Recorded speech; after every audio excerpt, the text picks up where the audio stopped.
Entre septembre 1789 et juin 1791, la situation semble s'améliorer en France.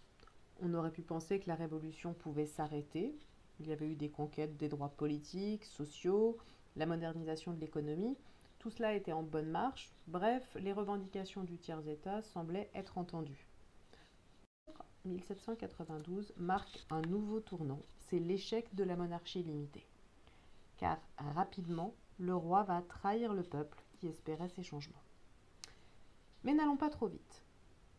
Le 14 juillet 1790, la nation, réunie autour du roi, célèbre un moment d'unité, c'est la fête de la Fédération.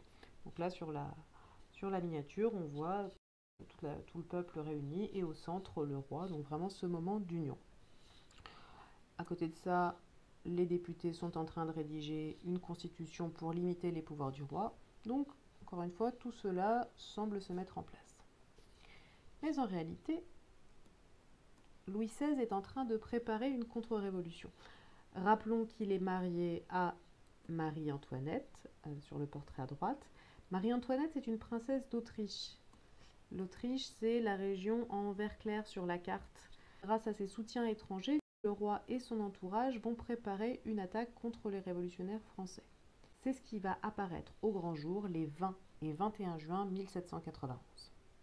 La scène se passe dans un relais de poste, c'est-à-dire un endroit où l'on change les chevaux, et nous sommes dans la ville de Varennes. La ville de Varennes, c'est le point noir qui apparaît sur la carte. La famille royale, pourtant déguisée, est reconnue par le maître du lieu.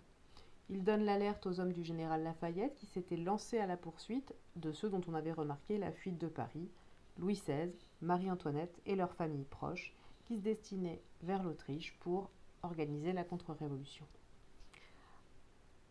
Arrêté au relais de poste par la garde nationale, sous les cris de 10 000 personnes qui exigent qu'il soit ramené à Paris, le roi et sa famille sont escortés militairement à la capitale, où ils sont installés sous haute surveillance aux Tuileries.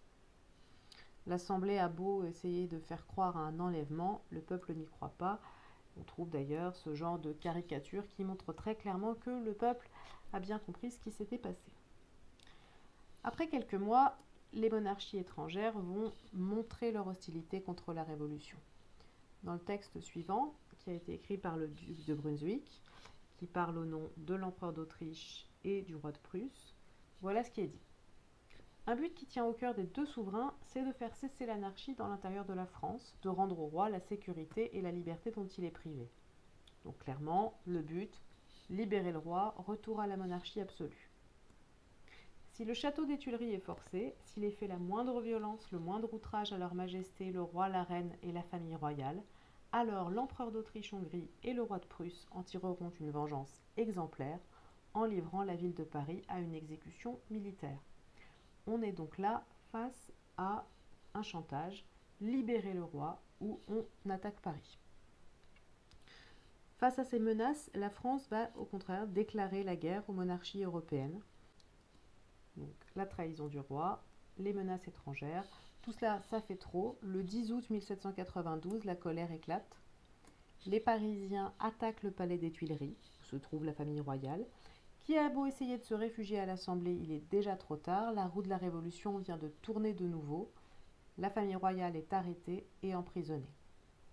Dès le 21 septembre 1792, la monarchie est abolie, donc il n'y a plus de monarchie. Dès le lendemain, la première république est proclamée.